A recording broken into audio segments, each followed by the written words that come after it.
Dear students, आइए इस video session में हम पढ़ते हैं पदार्थों के वर्गीकरण के बारे में। कि पदार्थ, सबसे पहले तो आपको पता ये होना चाहिए कि पदार्थ किसको कहते हैं। तो दुनिया का कोई भी चीज जो स्थान घेरता हो और जिसको हम अपने ज्ञानेंद्रियों के द्वारा क्या कर सकते हैं, अनुभव कर सकते हैं, वो सभी क्या कहलाते हैं, पदार्थ कहलाते हैं। जिसमें आयतन भी हो। तो उन्हीं पदार्थ का अब हम वर्गीकरण करेंगे। वर्गीकरण इसलिए किया जाता है ताकि स्टडी आसान हो सके। तो चलिए पदार्थों का वर्गीकरण की हम अब शुरुआत करते हैं। तो अध्ययन की सुगमता के लिए, यानी हम स्टडी आसान तरीके से कर सकें, इस वजह से के लिए ब्रह्मांड को दो वर्गों में वर्गीकृत किया गया है। पूरे ब्रह्मांड को, ब्रह्मांड किसको बोलते हैं, जिसमें हम रह रहे हैं, ये खुद एक क्या है, ब्रह्मांड है। तो अध्ययन की सुगमता के लिए ब्रह्मांड को हम लोग बांटते हैं किस चीज में, केवल दो चीज में। तो केवल ब्रह्मांड जो बना होता है दो ही चीज से मिलकर के बना होता है। एक है आपका रेडिएशन और दूसरा कौन सा है, मैटर। फर्स्ट है रेडिएशन और दूसरा है कौन सा, मैटर। मैटर का मतलब हो गया पदार्थ। पदार्थ का मतलब हो गया कि जो स्थान घेरे, जिसमें आयतन हो, जिसमें कुछ मास हो यानी द्रव्यमान हो, और जिसको हम अपने ज्ञान इंद्रियों के द्वारा क्या कर सकते हैं, अनुभव कर सकते हैं, वही कहलाएगा आपको क्या, मैटर कहलाएगा। सेकंड है कौन सा, रेडिएशन। रेडिएशन कई फॉर्म में होता है, जैसे प्रकाश रेडिएशन है, ऊर्जा रेडिएशन है, ऊष्मा रेडिएशन है। और इन सबों को, रेडिएशन को आप कभी भी नहीं देखेंगे कि उसमें 5 किलो आप देखिएगा कि प्रकाश हो गया, 10 किलो ऊर्जा हो गया, ऐसा नहीं होता है। यानी रेडिएशन का कभी भी मास नहीं होता और ना तो इसका कभी क्या होता है, आयतन होता है। तो पूरा का पूरा ब्रह्मांड यानी यूनिवर्स बना होता है दो चीज़ों से, रेडिएशन से और मैटर से। रेडिएशन कभी मैटर में और मैटर कभी रेडिएशन में क्या होता है, परिवर्तित भी होते रहता है। E=mc² आइंस्टीन के अकॉर्डिंग। तो देखिए, तो सबसे पहले आपको क्या ध्यान में रखना है, आपको ध्यान में रखना है कि पूरा का पूरा जो ब्रह्मांड है यानी यूनिवर्स है, वो दो ही चीज से मिलकर के बना हुआ है। पहला है रेडिएशन और दूसरा हो गया कौन सा, मैटर। रेडिएशन क्या होता है, रेडिएशन का हिंदी होता है क्या, विकिरण। और यह द्रव्यमान एवं आयतन विहीन होता है। रेडिएशन में ना तो द्रव्यमान होता है और ना ही कोई आयतन होता है। रेडिएशन का एग्जाम्पल हो गया प्रकाश, ऊर्जा, ऊष्मा इत्यादि। और मैटर तो आप समझते ही हैं, जैसा कि हमने अभी बताया। पदार्थ यानी मैटर, ब्रह्मांड का वह भाग जिसका द्रव्यमान एवं आयतन दोनों नियत होता है, पदार्थ कहलाता है। तो देखिए, यूनिवर्स जो दो चीजों से मिलकर के बना हुआ है, दोनों एक दूसरे का जस्ट अपोजिट है। कैसे, देखिए कि पदार्थ में आपको द्रव्यमान भी है और आयतन भी है, लेकिन वही विकिरण में आपको न तो द्रव्यमान होता है और न ही कोई आयतन होता है। तो ये दोनों अपोजिट चीज है और इन्हीं दोनों से मिलकर के क्या बना है, आपका यूनिवर्स का निर्माण हुआ है। और इसी यूनिवर्स में हम लोग भी क्या करते हैं, एग्जिस्ट करते हैं। यदि हम खुद के बारे में सोचें तो हम भी एक तरीके के पदार्थ हैं। क्यों, क्योंकि हमारे पास अपना खुद का एक मास है, हमारा एक आयतन है, और हमें किसी दूसरे के ज्ञानेंद्रियों के जरिए क्या किया जा सकता है, समझा जा सकता है। तो हम भी एक तरीके का क्या है, पदार्थ हैं। ठीक है, तो देखिए पदार्थ में आ गया जैसे हवा। हवा आप देख नहीं पा रहे हैं लेकिन महसूस तो कर रहे हैं। ठीक है, सेकेंड, हवा में भी क्या होता है, द्रव्यमान होता है। किसी बैलून को आप क्या करिए, अकेले तौलिए और फिर उसमें हवा भर करके आप तौलिए, आपको पता चलेगा कि उसका वजन क्या हो चुका है, उस बैलून का बढ़ चुका है।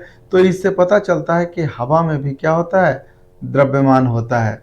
जल, जल में भी द्रव्यमान भी है, आयतन भी है।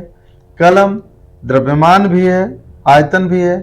सिमिलरली किताब आदि असंख्य उदाहरण हैं जो आपको क्या, पदार्थ के उदाहरण हैं। तो आपको ध्यान में क्या रखना है कि आपको चलते फिरते भी कोई पूछ ले कि यूनिवर्स किन किन चीज़ों से मिलकर के बना हुआ है, तो यूनिवर्स केवल दो ही चीज़ से मिलकर के बना हुआ है। एक हो गया रेडिएशन, रेडिएशन का मतलब एनर्जी, और दूसरा हो गया कौन सा, पदार्थ। आप सिंपल मैटर में आप कह सकते हैं कि एनर्जी और मैटर मिल करके ही क्या करता है, यूनिवर्स का निर्माण करता है। अब हम देखेंगे किसका, बेसिकली यहाँ हम लोग मैटर के बारे में ही जानेंगे, इसी का वर्गीकरण करने चले हैं। तो भौतिक एवं रासायनिक प्रकृति के आधार पे पदार्थ का वर्गीकरण निम्नलिखित ढंग से किया जाता है। तो देखिए पदार्थ का वर्गीकरण जो किया गया है वो तो सबसे पहले पदार्थ का वर्गीकरण दो भागों में हम करते हैं। एक करते हैं भौतिक वर्गीकरण और दूसरा करते हैं कौन सा, रासायनिक वर्गीकरण। पदार्थ को हम सबसे पहले दो भागों में वर्गीकृत करते हैं। पहला हो गया आपका कौन सा, फर्स्ट हो गया भौतिक वर्गीकरण और सेकंड हो गया कौन सा, रासायनिक वर्गीकरण।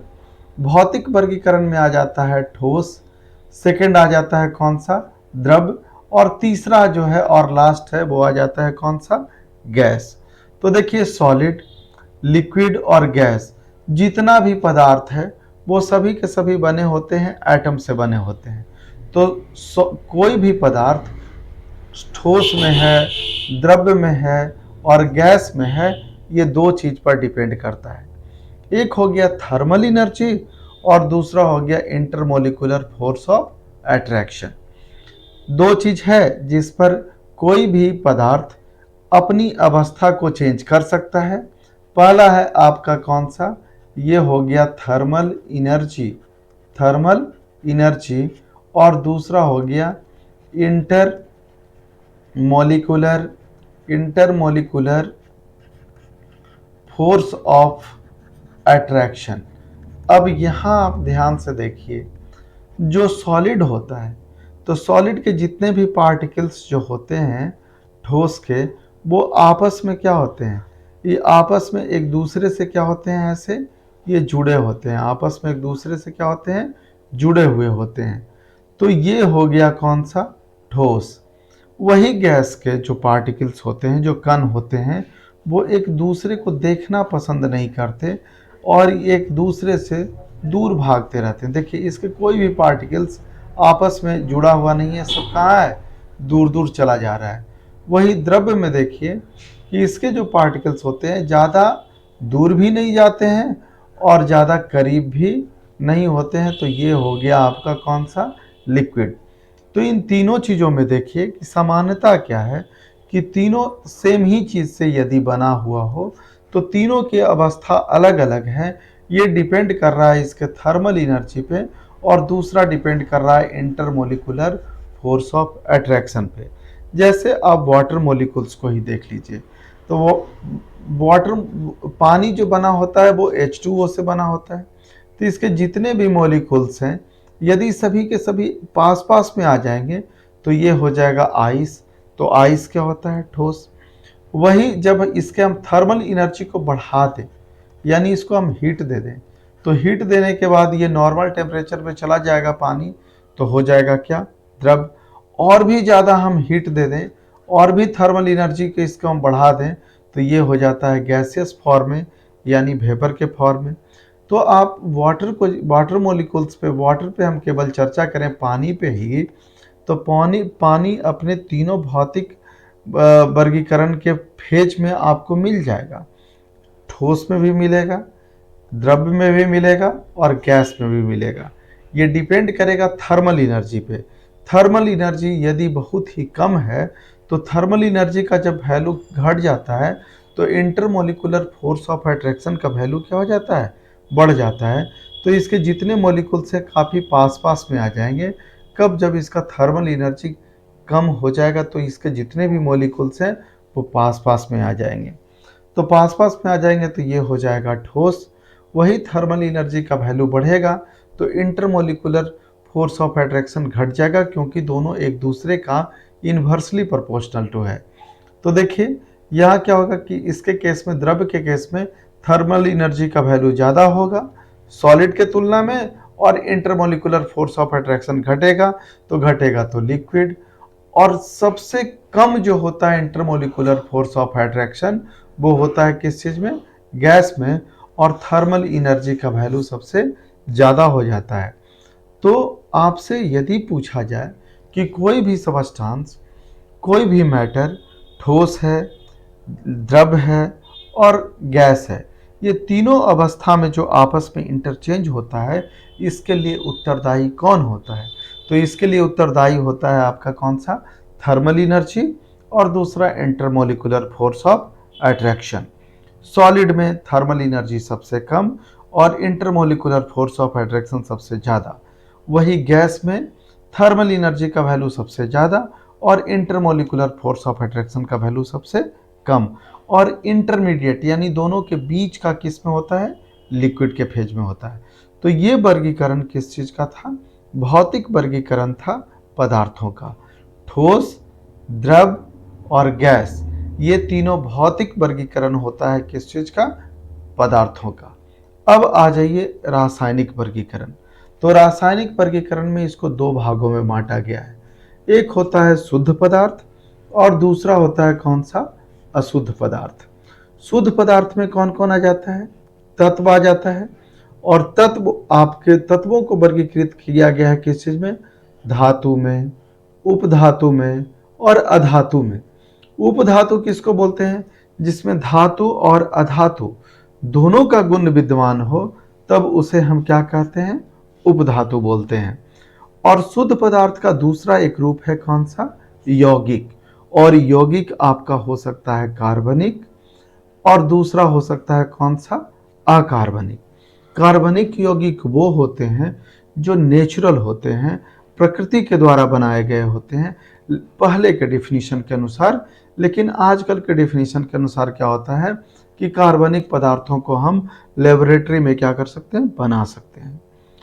अब रासायनिक वर्गीकरण का एक दूसरा हिस्सा है अशुद्ध पदार्थ। अशुद्ध पदार्थ में आता है मिश्रण, क्योंकि कई चीज़ों को जब आप मिला देंगे तो मिलाने के बाद वो क्या हो जाता है, अशुद्ध हो जाता है। तो कई चीज़ के मिक्सचर को हम क्या कहते हैं, मिश्रण कहते हैं। मिश्रण दो तरीके का होता है, एक समांग और दूसरा होता है विषमांग। वैसा कोई मिश्रण जिसमें समान रूप से उसके बनने वाले उसमें मिले हुए जो कंस्टिट्यूएंट पार्टिकल हैं समान रूप से फैला पड़ा होगा तो वो कहलाएगा समांगी, और यदि समान रूप से नहीं होगा तो वो कहलाएगा कौन सा, विषमांग। तो इस तरीके से हम लोग क्या करते हैं, पदार्थों का वर्गीकरण करते हैं। भौतिक वर्गीकरण, रासायनिक वर्गीकरण। भौतिक वर्गीकरण में आपका आ गया ठोस, द्रव और गैस, और भौतिक वर्गीकरण में आ गया दो, शुद्ध पदार्थ और अशुद्ध पदार्थ। शुद्ध पदार्थ में आ गया तत्व और यौगिक, और अशुद्ध पदार्थ में आता है मिश्रण। मिश्रण कितने तरीके के, दो तरीके का, एक समांग मिश्रण और एक विषमांग मिश्रण। इन सबों के बारे में ज़्यादा अच्छे से जानकारी हम लेंगे अगले वीडियो में। मिलते हैं आपको नेक्स्ट वीडियो में। Thank you very much.